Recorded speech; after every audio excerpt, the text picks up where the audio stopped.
I like to lead by example, meaning I want to be there. I want to see people to see me working. I want people to see that I care. And hopefully that instills into them that they should care as well.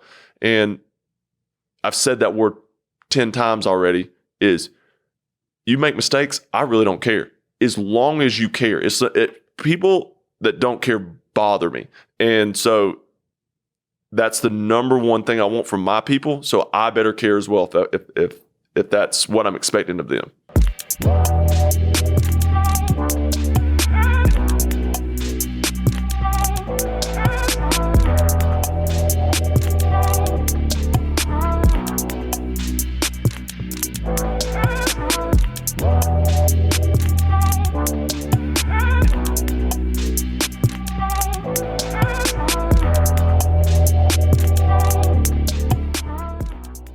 Welcome to another episode of the Profitable Property Management Podcast. I'm your host, Jordan Wella, and today I have Trent Ratliff in the house. Trent, my man, thanks for coming on. No problem, man. Thanks for inviting me. Stoked to be chatting with you. For those that don't know anything about your background, this is the very first time they're hearing about you, brother. Give us a little bit of your story and how you got into property management. Well, I was graduated UGA, was a real estate finance degree, got into mortgages a little bit, didn't realize what I was doing at the time was causing the problems that were about to happen with the foreclosure crash. But before that, I got out of mortgages because I didn't really like it and went into development. I thought that was going to be my passion. Ended up being that it was really too political. I'm not a very political guy, so I don't really like to get into town halls and have to grease people's hands and like just play. I don't want to be fake. So I lucky for me, it crashed in 2008. So I had to find something else to do. And like, I was overly qualified and I said, okay, I'm just going to take a job, property management. There was an opening in nearby town. Took it over within a year and a half, 2 years. I was running the company for Solutions Realty with Donna and Chris Littleton. And then they moved to PMI about 9 years in, and I was already kind of looking for a way out, and I joined up with Pam Coley. She had a connection through Australians, which we'll probably have to get into later, and they like to invest in the U.S. market.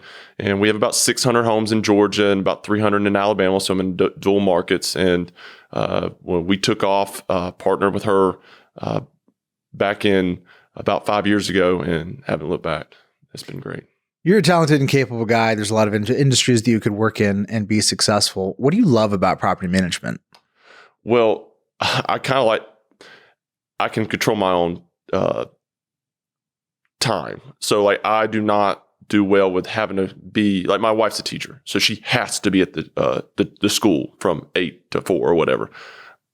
I really like the fact that I get to deal with people. I'm really good at, for the most part, reading people. I'm really good with relationships with people. So I get to use my strengths. I get to use time to my advantage. I can work for 3 hours now, do something for a couple hours, then work again for another 4 or 5 hours and not have to be in a certain spot. It's because I've got a team that works well with me. So that's really, it's time management, and I get to work with people is really why I like it. Trent, what's your superpower? That I'm a pretty positive dude, that I don't really like the drama, and things tend to work out for me because of that. And so I will find something that's kind of scares me, and I'll just start working towards it, and then I just get better and better and better at it because I have a positive outlook on it. And people like being around me because I'm usually pretty positive. I try to be funny because I like to be lighthearted. I don't want to call this a superpower, but I mean, it's just really hard to get me down. I don't get depressed. I don't get mad very often. If it's mad, it's over pretty soon. I don't know. I see other people that struggle with that kind of stuff, and I feel blessed that I can let things roll off my shoulders and just live life to its fullest. Trent, what's your kryptonite? Thinking I'm wasting my time, like thinking I have to be doing something all the time. So like, I can't sit and relax and watch a TV show. Like a lot of people, like if I'm watching a TV show, I'm going to be on my bike watching a TV show. I just can't sit down. Like, I'm always moving. And but the good news is I have a weird amount of energy. Like, I never run out of energy. And if I do run out of energy, it's because I'm sick. Like, and I know that immediately. So like, I never run out of energy. So, but it's a flaw because I'm always moving, and I should relax more. I'm not like I'm pumped up all the time, but I mean, you just made me think about that. But I had no planned answer, but that's probably it, is that I can't sit still. I feel like I plan out every single, I don't let other people plan my day. I plan my own, but like, I have control of my time, but I feel like if I'm wasting my time, I'm not getting better at something, and I like getting better at whatever I'm doing. Where do you focus in the business? You mentioned you have a partner. I'm sure there's a division of labor and focus. What's your primary focus where you really feel like you can just crush it?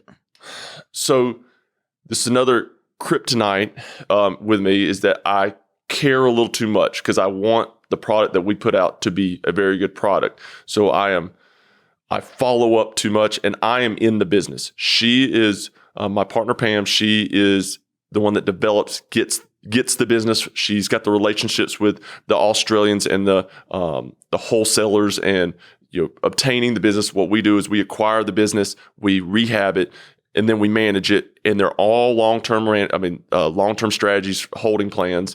No one gets out. One of the good news is their Australians are probably about 80% of our client base, and they're asleep when I'm awake, and I'm awake when they're asleep. So like, it's a great deal because it's all over email for the most part. They're, quite frankly, they're very reasonable group of owners, and it's not just we don't have like one big owner. We have, I don't know, we have 900 homes. We have 600 in Georgia and 300 in Alabama, and we probably have, I don't know, 500 or 600 different owners. But I am in the business way too much. So like, I follow up, I dabble in every single bit of it because I want things to be done to a certain quality, and I have a hard time trusting others to do it without me verifying that it's done. And because of that, I work a little too much. So I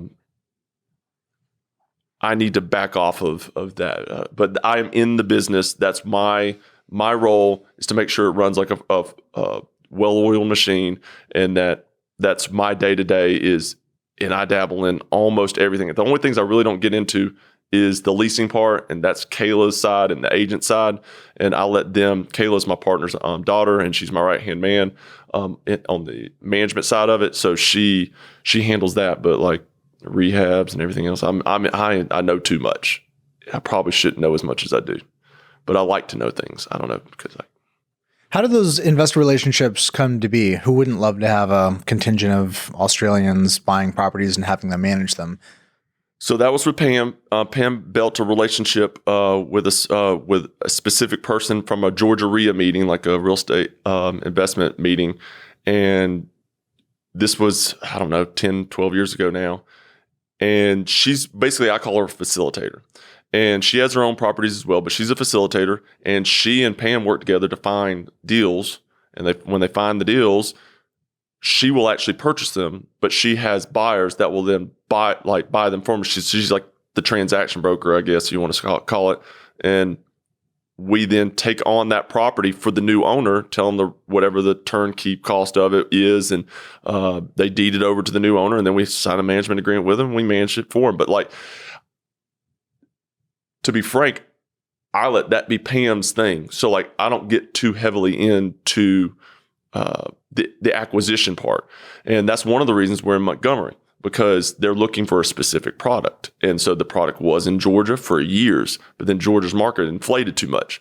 So we went to Montgomery. And at first, when we got in Montgomery, I'm like, oh my gosh, it's a whole different world. Like, it was just the feel, and like the prices of properties, and how old properties were, and how people wanted to use paper instead of wanted to pay you with cash and all this kind of stuff. And it's just a reality that we initially had to deal with. But now Alabama runs just about the same as Georgia at this point. But it took a good year of figuring that out. She actually moved there, and we have a staff there, but we only have a few people. We only have like 2 or 3 that work in Alabama. Everybody else is on the Georgia side, and they just support Georgia. We have a maintenance coordinator in Alabama, we have an agent in Alabama, and we have Pam that's there. You mentioned product. That's an interesting term. I can understand where you're coming from there.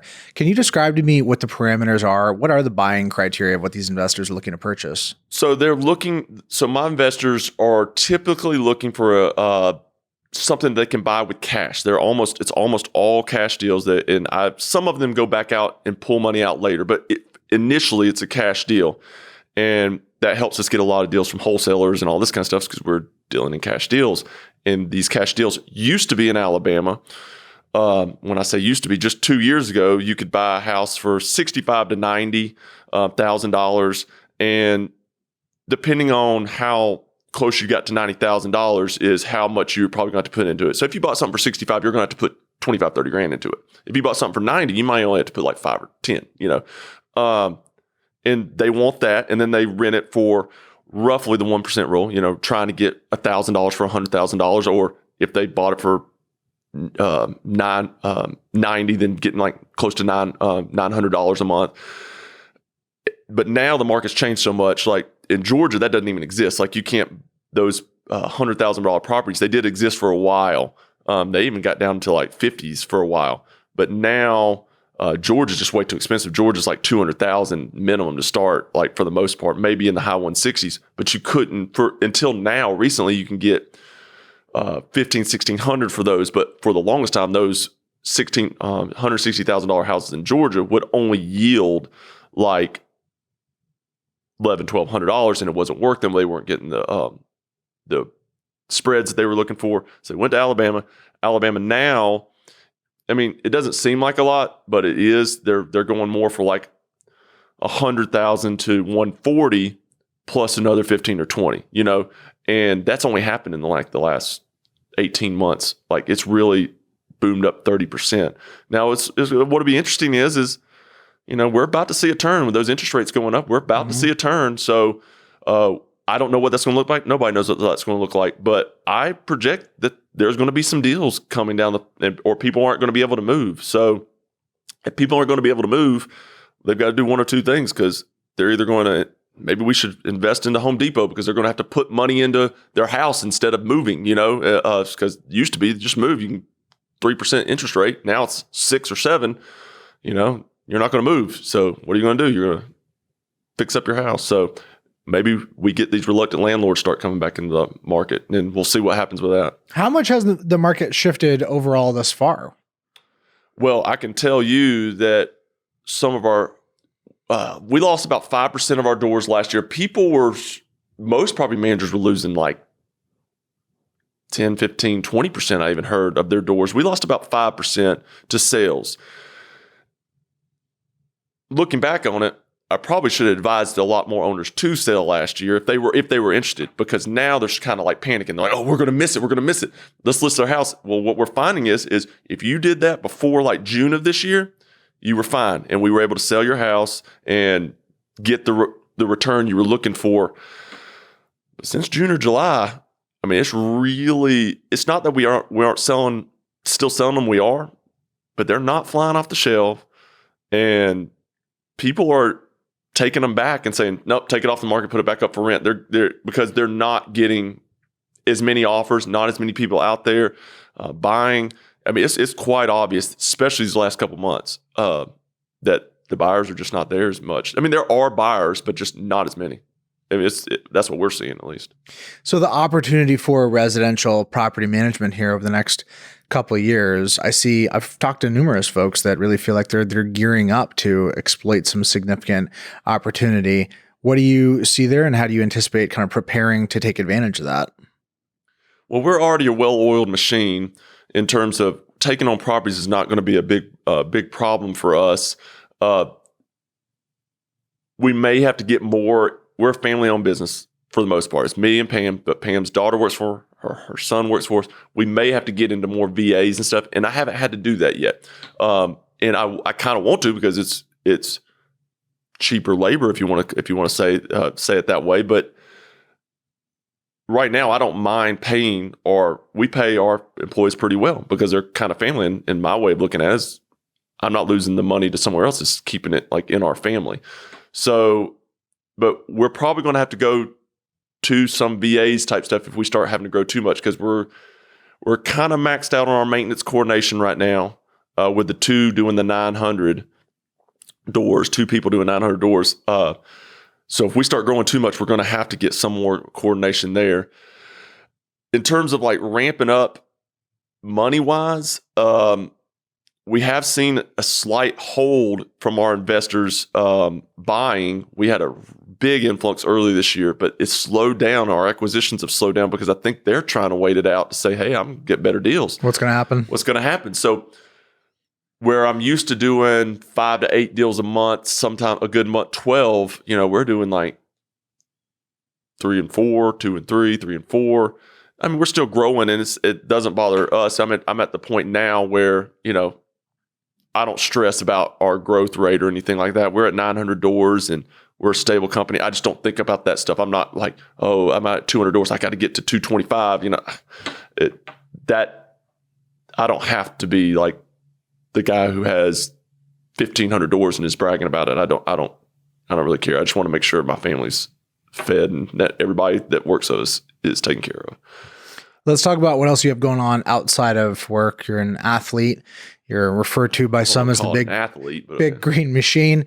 Bro, you're an athlete. Let me tell you that you're an athlete. Okay. That doesn't require you to be on a... Coming from Watts over here. By the way, I call Jordan Watts because we get on Peloton rides, and he's over here calling me an athlete, but he outproduces my watts, the power, by like 50 every single time. So I like to call him Watts. It's like a funny thing I do. I'm still chasing some of your records, to be clear. You've set some really high benchmarks. You're actually motivating because you're like... People tell me that, but I'm not trying to be motivated. I'm just doing what I feel like is fun for me. But right on. Well, tell me about that. Were you an athlete earlier in your career? So when growing up, I played baseball and football. That's what my dad played. And I was what I would say is I was really good at both of them. Really good, like college level good. I was not pro good, but I was college level good. I got scholarship offers. One of the things I didn't do, I went to UGA, but I had a scholarship to Columbia College. Columbia is an Ivy League school. I decided to not play football for Columbia and just go to school at UGA, and because that's where I wanted to go to school. And I could have played football at UGA. As a walk-on, I actually went to their combines, and they offered me to come out there. Now I wouldn't have got a scholarship, but I would have if I would have probably put in the time. But I decided not to do that because in my head, I knew I wasn't going to be a pro. Okay. In my head, I also know, as I told you before, I get pretty competitive and like I'm going to go at it all hard. And if I go at it really hard with, at the time, people like Ben Watson, who were the biggest guy, he played football in the NFL for 12 years. He's Georgia. I'm going to get hurt. I knew I was going to get hurt. And was I willing to do that? And I just decided I wasn't. So I just decided, hey, I'm going to go enjoy college. Play intramurals, win intramural stuff. Baseball, I was really good in the field. I could have played in the next level in the field. My hitting wasn't as great. But I was an athletic guy. But I wouldn't consider myself like next level athletic. But I was pretty athletic. So then I don't do anything from like in my 20s and 30s. Like I really don't do anything. And I joined Pam in my late 30s. And she and her husband are triathletes. And 3 years ago, actually this week, I ran a marathon. And the reason I ran a marathon is that we had an office meeting and our goal was we actually paid everybody bonuses if they would do a 5K, a half marathon or full marathon. We took everybody to Chattanooga and we rented out a big house. And I was the only one that signed up for the marathon. I was like, I'm the leader. I'm going to sign up for a marathon. Never before that had I even run over 6 miles in my entire life. This was 3 years ago. And so 9 weeks before I start training for a marathon, never ran 6 miles before in my life. It tore my body up. I did not have a base, all this kind of stuff. It was ill-advised. If you watch Tony Klein, his thing when he was doing the ultras and everything, the first time he does stuff, it's probably ill-advised. It was ill-advised that I did a marathon on 9 weeks training, not having a base of fitness. But I finished it, And I came to, as soon as I finished that, I came to the convention in San Diego with Brian. No, it was not San Diego. It was, I'm sorry, it was Phoenix with Brian Birdie. And I was telling Brian Birdie about it. And Brian Birdie goes, we need to do a half Ironman. And I'm like, yeah, let's do a half Ironman. That scares me. That's good. That means I will put in the time to make it right. Because swimming, I'd never swam before in my entire life. So that January 1st, I had a goal to be in, this is 2020, to do a half Ironman, 70.3, which is a 1.2 mile swim. Well, I get in the water for the first time ever to swim like distance. I mean, I could swim, but I've never swam distance. And I realized, man, I really like to breathe. I didn't realize how much I like to breathe. Like, it's hard. And I was just doing 50 yards, and I'm like, I'm supposed to go 1.2 miles? Are you crazy? And so, like, I just kept at it and kept at it and kept at it. Got on the bike.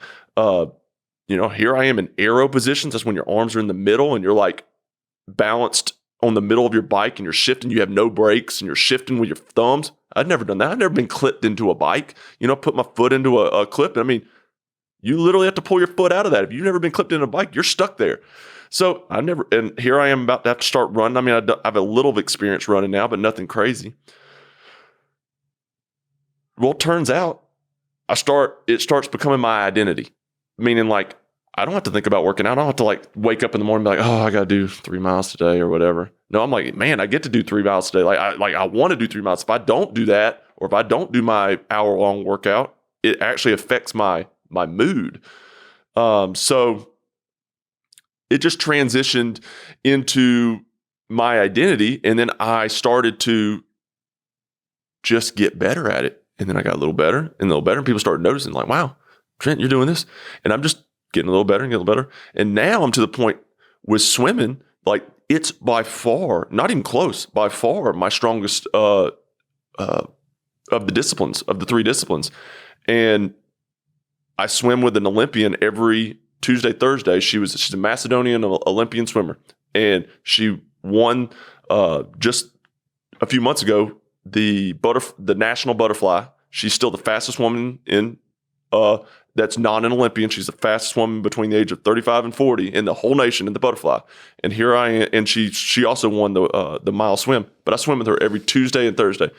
I swim with an Olympian swimmer, and so I am now keeping up with this Olympian swimmer. And, like, she has taught me, like, so much. And, like, what I'm realizing is man, I kind of wish my parents would have put me in swimming when I was younger, because I'm not saying I would have been like an Olympian, but, like, I'd probably been in college. I would have been highly competitive at it, because I've only been swimming for a little over 2 years, and I just came in 6th place out of 180 people at the last Ironman event, and I'm constantly in the top 5% of the whole field.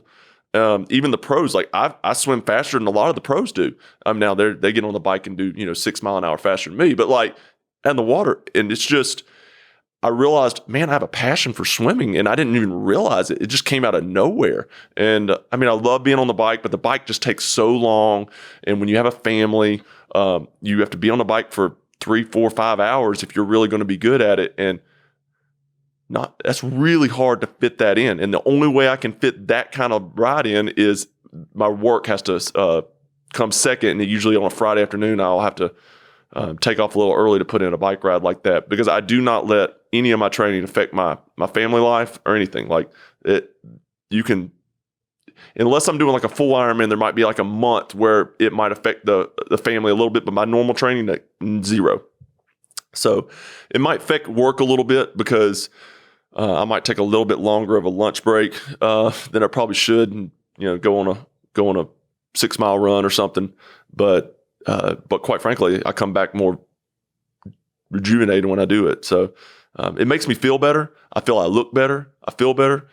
Have more energy because I do all this stuff, and it's just amazing to me. I mean, I've had a breakthrough just in running. I've been running for 2.5 years. I had a breakthrough 3 weeks ago because my body was just not handling running very well, and all I did was change my cadence and not go too far out with my steps.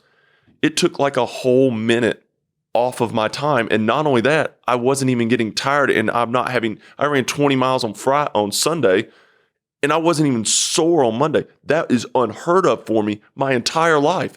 And all I had to do was a simple adjustment on where my foot strike was and increasing my foot speed, meaning I'm carrying less weight. And I'm explaining this to property managers. Who cares? I get it. I'm like, wow, I'm getting too deep in this. And the property manager's like, well, we're supposed to be hearing about like the market, and he's over here talking about foot strides. But like, I'm learning. And just same thing with property management. It's like, I need to get, even on the flight here, I started listening to a book, and I'm like, man, I've been out of listening to books for, I was listening to Atomic Habits, and because I knew I needed to change some of my habits. So I realized like I need to put some more focus in on my work, because anything I start putting my focus into, it automatically gets better because I care so much. And caring is the biggest deal. Like if you care, it's going to get better. So. Well said. Leadership is attention. That's what my mentors told me. Leadership is attention. It's just where you choose to focus, and things will change under the gaze of a focused entrepreneur 100% of the time. Correct. And for the last, I'm in tri-season. Tri-season just ended. And because of that, I was like a couple months of, I'm in tri-season, so I didn't focus as much on my attention was on my fitness and my family, and not so much my office. Now, everything still works fine. Everything's working beautifully. We're a machine, but I like to make things better. And I haven't been doing that as much as I should be. And I realized that on the flight here, and I'm already taking strides in putting habits out that are going to make me think about it more often and be more intentional in improving my business, because I need to get some more of my time back. I probably need to get an assistant and all this kind of stuff. I need to get out of the business more than I am, so that I can focus on making our company better instead of just working in it. And I realized that on the flight here, believe it or not. Talk to me about your growth as a leader. What's shifted for you in your perspective and your approach to leadership? I've always been pretty consistent. Being around me, I'm not too high, not too low. So like, I tend to lead by example. So like me even being here is a big deal because I'm out of the office, and I don't like being out of the office and acting like I'm not on my or not on my emails. And I actually had what I considered to be a travesty on the way in. I almost missed my flight. I literally walked on the board. It was final boarding call. Nobody's in line. I've walked on the plane because I left my. You can ask me how many times I left my computer at my office in 5 years. 0. I've got mechanisms to make sure I never do that, because we bring my computer. We use Surfaces, Microsoft Surface, and everybody has their own docking station. Everybody's required to have 2 screens, and we have docking stations throughout our office. Everybody, if you work for us, you have also a docking station with the 2 screens for your house, so you can move your computer. You basically just plug in wherever you want. So you come to the office or at the house. It's the exact same. So I'm bringing my computer back and forth from home. 0 times I've left it in 5 years. On the way here, I left it. Found out about a mile or so out from the airport, and I tried to back turn and go get it. Turns out Kayla was like, "This is not going to happen, Trent. You've got to turn back around and go." I'm like, "No, I can't. I got to have my computer," because I feel like even an hour a day, I need to get through my computer to make sure I am leading. I am not like away. Mm-hmm. And turns out I was like, "You're right," and I turned around, got in the car. So I'm without my computer for 4 days here. And that is really weird, trying to work from my phone, because I'm a creature of habit, and I'm really good at like Google Sheets and Microsoft Office and with my inbox and like how I'm structured, and I'm super efficient. But if you take me away from my efficiencies, I'm like, I don't even want to do it. I'm like, I'm not going to work from my phone, because it's just highly inefficient, me trying to answer long emails on my phone and structuring and pulling things off. I don't know. So bottom line is I'm going way off the mark here, but I like to lead by example, meaning I want to be there. I want to see people to see me working. I want people to see that I care. And hopefully that instills into them that they should care as well. And I've said that word 10 times already, is you make mistakes, I really don't care. As long as you care. People that don't care bother me. And so that's the number one thing I want from my people. So I better care as well if that's what I'm expecting of them. So tell me what the NARPM community has meant for you and done for your business. oh my gosh, you have 2 hours here? Take a swig. I know. They've changed my life. Like it's an immeasurable thing. And I didn't realize it in the time, but it's just little baby steps on how much they did. Meeting people like I'm Brian Birdie. He's like one of my best friends. And it all spurred from one thing. And it's a weird thing. And I wasn't even really that active in my Atlanta chapter. And all of a sudden, I get an email from Gail back, I don't know, 9 years ago. And it says, hey, do you want to come to the strategic planning committee as like a young property manager? Because I was like 30 at the time. And I was like, yeah, I'll do that. So I get there and I'm like, I've never been on the board at my local chapter. I've never done that. They just wanted to have somebody there to perspective of a young property manager. That me being invited to that strategic planning changed my whole life. I met Brian Birdie there. I met and he took me in. I met Kelly. I met so many past presidents. Scott Abernathy became one of my best friends. And like for about 5 years, I was thick as thieves with these people. And they made me better. I wasn't even a broker at the time. And Brian's like, Trent, you can't do anything unless you're a broker. Why are you not a broker? Just say it out loud. Go do it. So I became a broker.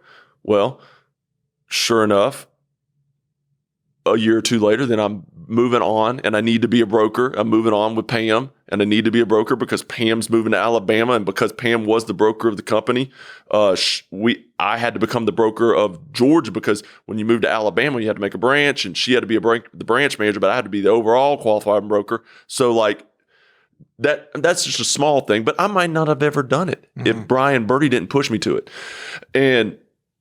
But just coming to all the conferences, I mean, I feel like I'm a conference junkie and I'm getting to the point where I feel like I know I've seen everything, been there, done it. But quite frankly, I learn something every single time I come. And yes, I've seen Second Nature 50,000 times. And of course I know what they are. You know, I've seen Lead Simple 80,000 times. I know everything they've done. I've probably even used half of the stuff and got off it and used it again.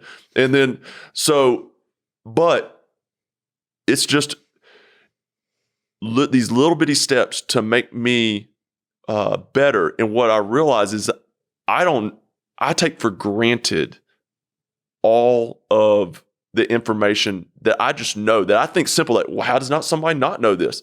And it's all because of NARPM. NARPM has given me the friend base. If I ever have any kind of conflict at all, I got 10 people. And one of the things is I got involved nationally. And now if I want to go to any city in the US, I know somebody. And I'm like, hey, Brian, I'm going to San Antonio. Either I'm staying with him or I'm going somewhere else, or I'm going to one of his vacation rentals. I've stayed with Scott Abernathy. I've gone out west to it's amazing, like the network of people I've gotten and the confidence you get when you do that as well. Because like I said, I was just a nobody. And Brian Birdie pulled me in and like befriended me for literally no reason. He had it made. Like he was Birdie Properties at the time. He had 1,500 doors. I'm just a property manager for Solutions Realty. Been what did I have to offer Brian Birdie other than, friendship? But like, why did he want to be my friend? Why did Scott want to be my friend? Abernathy's because he's the exact same. But those relationships turned into mentorships and friendships. And I've got countless others. Brian Jenkins is my first NARPM friend. And I can't tell you how many long conversations we've had about life and business with that man. And I can't express the value that I got from that. Just those conversations. And if I'd never done an NARPM, I'd never have those relationships. I'd never have those conversations. And I'd never be able to build to where I am today without these guys and girls. There's some of my best friends. I almost consider some of these people my family. I mean, it's ridiculous. So what would you say to somebody that's a NARPM member in a market that doesn't have a strong chapter and they haven't gotten engaged and, it just seems kind of so-so to them? So that's a tough question because I feel like I'm a little bit of an anomaly. I got lucky. One, I got lucky that I'm in the Atlanta chapter. Okay.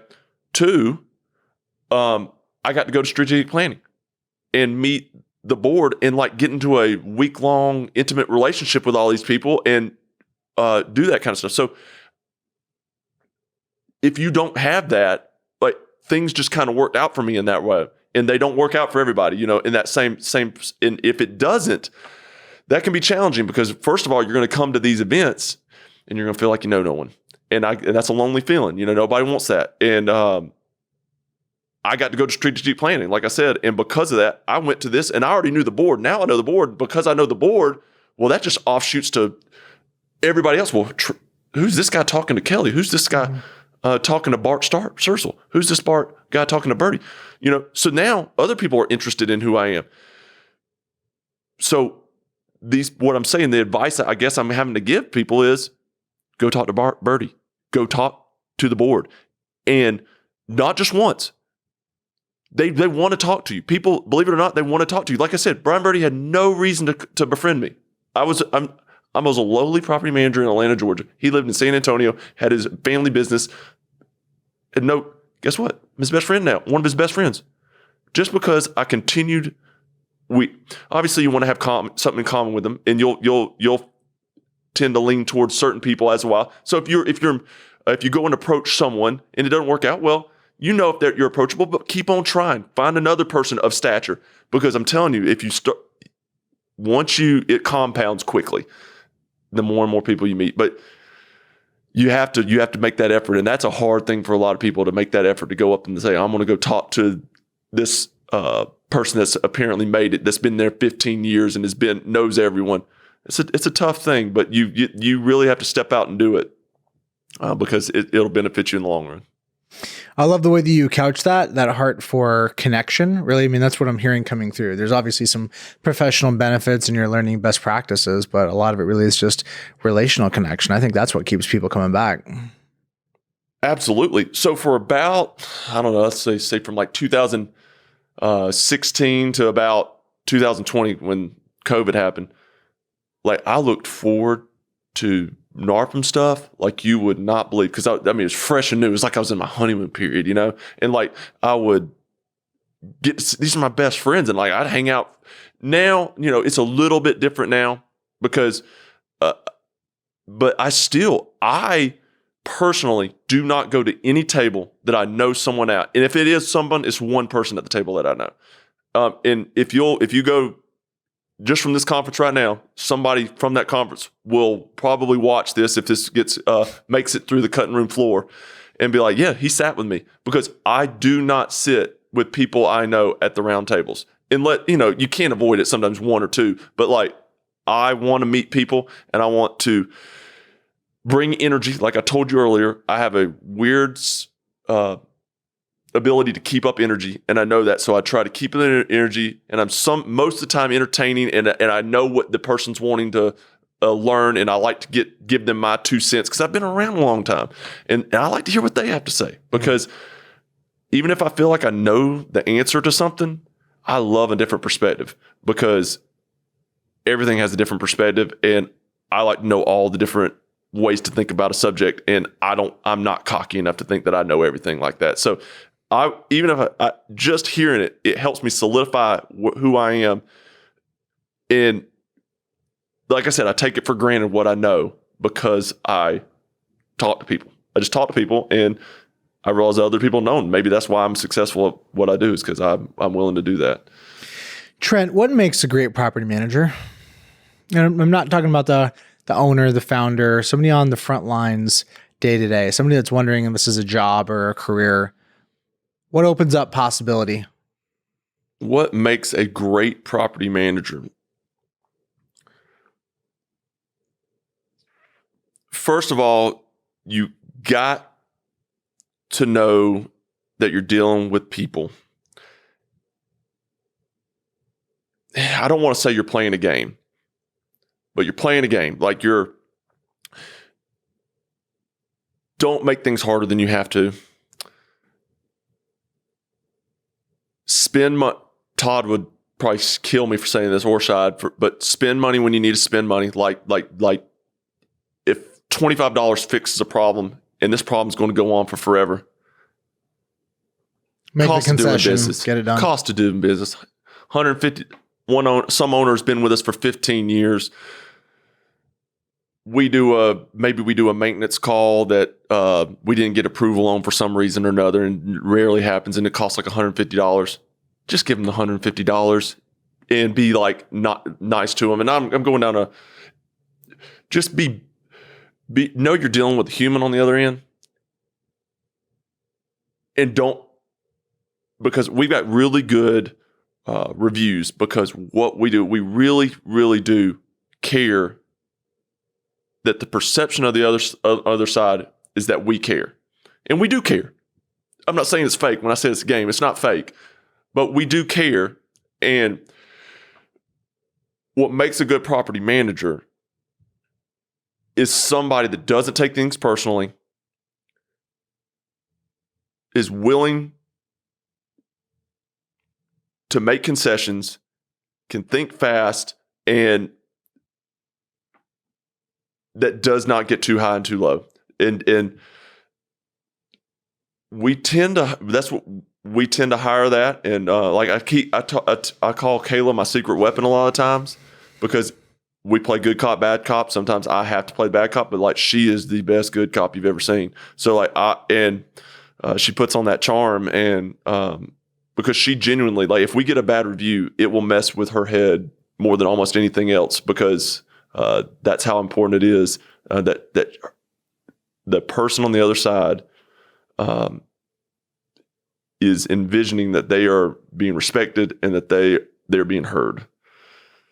And I went really long on what makes a good property manager, but that's I really think that it's just not too high, not too low, and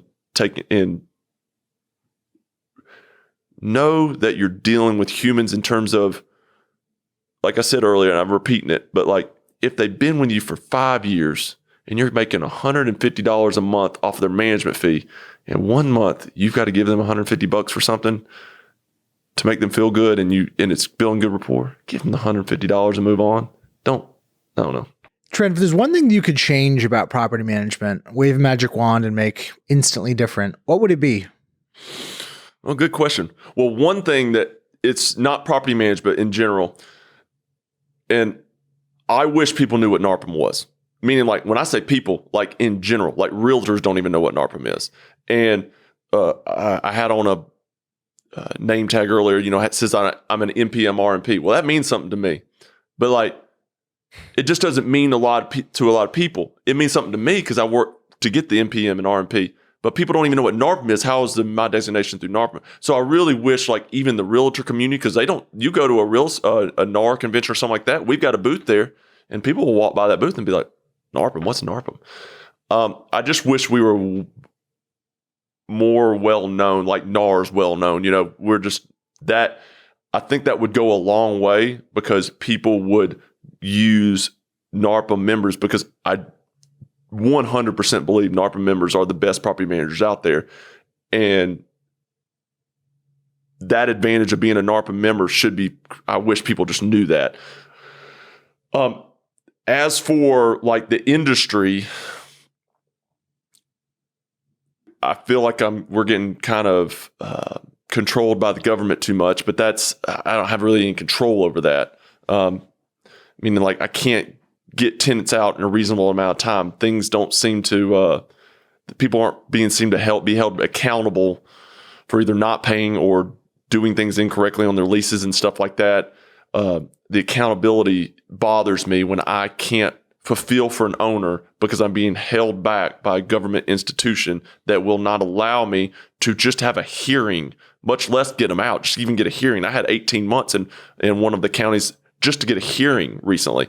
The tenants owes like $25,000. I mean, that's an extreme case, and it's only 1 out of 900 tenants. But taking advantage of, like,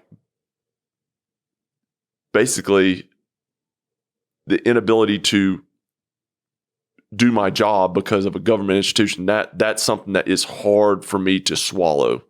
But I don't really have a lot of control over it. So I can't get too down over it, but it's hard for me to swallow, bankruptcies, and then I have to go get a lift of stay and all that kind of stuff. Like this kind of stuff, it bothers me when I have to do that kind of, get through things I can't control. Trent, thanks for coming on. I appreciate you sharing with me. And I appreciate the give back and the heart and spirit that you have for this industry. You're a colorful character that adds a lot of depth and joy to this community. So thanks for bringing your full self, man. Thank you for just being a mentor to me. I've been following you for years, and you just all the stuff you pursue you're so professional. And I just enjoy watching your growth, and you're pivoting. You pivot a lot, and it inspires me to think. Me knowing that I was coming onto this show, flying here, I was like, man, what would Jordan be doing on this flight? Jordan wouldn't be watching this movie on this flight. Jordan would be listening to an audiobook, making himself better, because he might pivot something in that. And literally, that's what I did. And that's what I do a lot of times. Whoever I'm going to be, I went past my time, and here I am going ranting. But what would somebody that I want to be doing right now? And it literally happened to be you on the flight in, but sometimes it's like, what would somebody that's trying to get better at this particular triathlon that's coming up be doing right at this moment? Would they be doing that right at this moment? But what I'm getting at is, you may have been this week inspired me to start focusing more on my business. I've taken tons of notes since I've been here and trying to figure out what's my next pivot moment, because that's what Jordan would do, and you're a successful dude, and I like following you. So you just keep doing you. I appreciate that, man. Yeah, I'm just trying to figure it out one day at a time, but I'm grateful to be here, and I'm committed to staying and making the biggest difference that I can. We appreciate you. Let's leave it there. Jordan here, asking you, what do you got? What is a question you want to ask me? Can you stump me? Can you throw me something hard, perplexing, vexing, something you feel tied up in knots with? Throw it at me. I'll do my best to try and answer that question, to dissect it, to parse out the nuance, and maybe help you get a bit more clarity. I'm looking for questions as the basis for creating content, and you're looking for answers as the basis for clarity. And wouldn't it be perfect if those two things matched up? Drop a comment, send me an email, jordan@leadsimple.com. Let's stay in the conversation. Peace.